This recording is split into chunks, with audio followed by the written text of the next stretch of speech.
went to Portugal, and now it's time for us to hop on to Spain for a taste of tocino del cielo. But before that, our friend Chef Ronald is here with us to talk about Furna.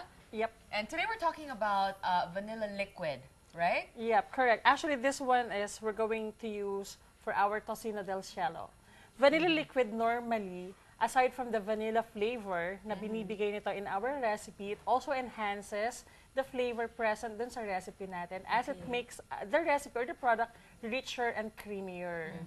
So the difference between these products, since we have the vanilla powder, vanilla liquid, and the vanilla clear.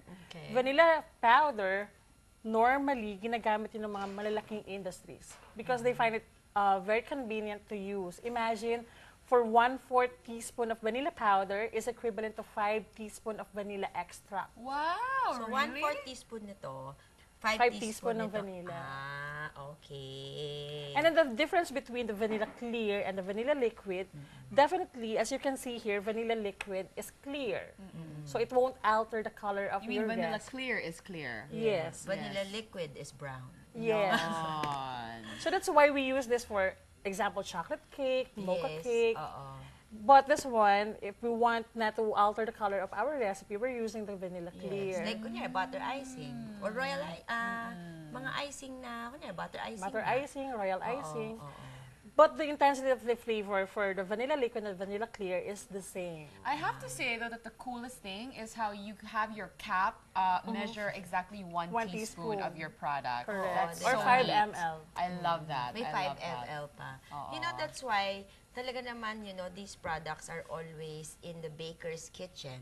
And also in my kitchen as well. Okay, now I'm going to check my caramel. Okay, what I'm making today for Furna is that tocino del cielo, or translated as bacon from heaven. Yung name lang yon, hindi yung tayo gagamit ng bacon today. Okay, so the first thing that we have to do is to melt sugar to make caramel. So this one, na-melt ko na siya. It's just plain sugar. Wala siyang kahalong iba. And then, pag nag-smoke lang siya sa side, then you start stirring until you reach a golden caramel. Ito rin yung pang leche flan. Okay, and then I have here small molds. Yan, pour ko lang siya. Yan. Okay. Okay, so at this point, huwag nyo munang hahawakan yung baking pan kasi mainit. Okay? And then, let's say, itong caramel, kunyari tumigas na siya, and then you can't remove it from the saucepan anymore, lagyan nyo lang siya ng water, pakuluan nyo, mawawala din yung caramel. Okay? And then next, we can make the filling. I have here some sugar. This is 2 cups of sugar naman. Medyo marami siyang sugar, pero yun nga, everything in moderation is okay. And then this is water. This is 3/4 cup of water. We're going to make a syrup. We're going to let this boil until it reaches thread stage.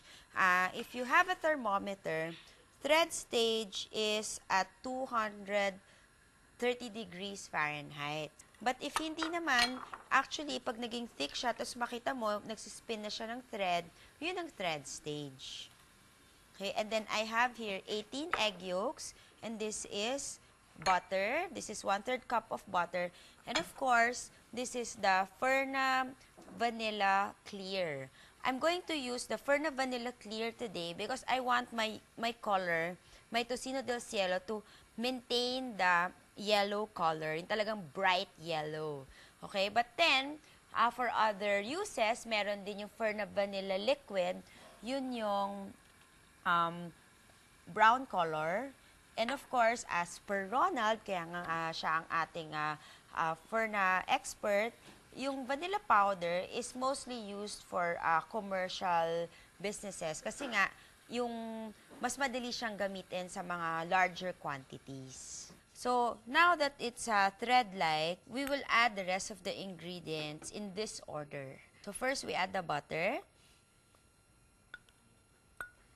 just to melt it. And then we're gonna add our Furna Vanilla Clear. Okay, 2 teaspoons, which is 2 takip. Fern has other products as well. Marami silang produkto talaga. We've used gelatin, we've used the Franklin Baker coconut, meron din sila ng butter substitute,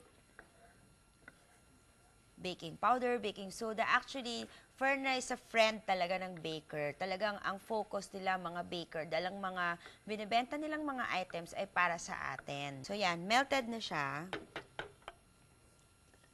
I'll temper it first sa aking egg yolks. Yan. Talagang ang advice ko sa inyo, kung kakain kayo ng tocino del cielo or you'll make tocino del cielo, talagang maliliit lang, cute lang. Okay? And then,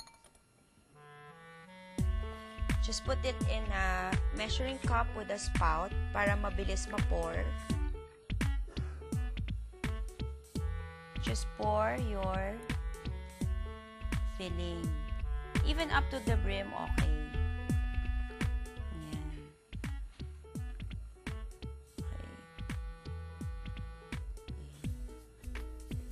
Okay. Okay, so after you bake, you leave it out to cool at room temperature overnight, and then pwede nyo siyang i-unmold. So, iiwan nyo lang sa ref habang hindi nyo pa siya kinakain. So, yung sa akin, nasa ref.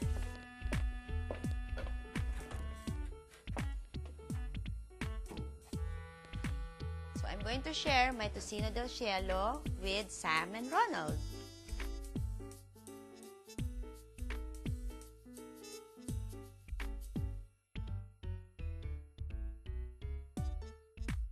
Here you go. Wow. Thank you. Thank you, Chef. Try. Very smooth, very rich.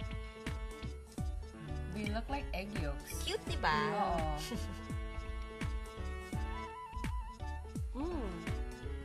Can you taste the vanilla? Can I taste it? Woo! This is very rich, very creamy. At the same time, yung flavor ng vanilla is present talaga siya. Wow! Sobrang, it's like, parang leche flan na kinoncentrate mo, you know? But it's nice. It's like, it's like a little piece of dessert that you can have and it's completely satisfying. You don't have to have a huge amount of dessert, diba? Alright, thank you so much, Chef Jackie. You're welcome. Thank you, Chef Thank Ronald. you, Sam and Chef. And we'll see you after the break.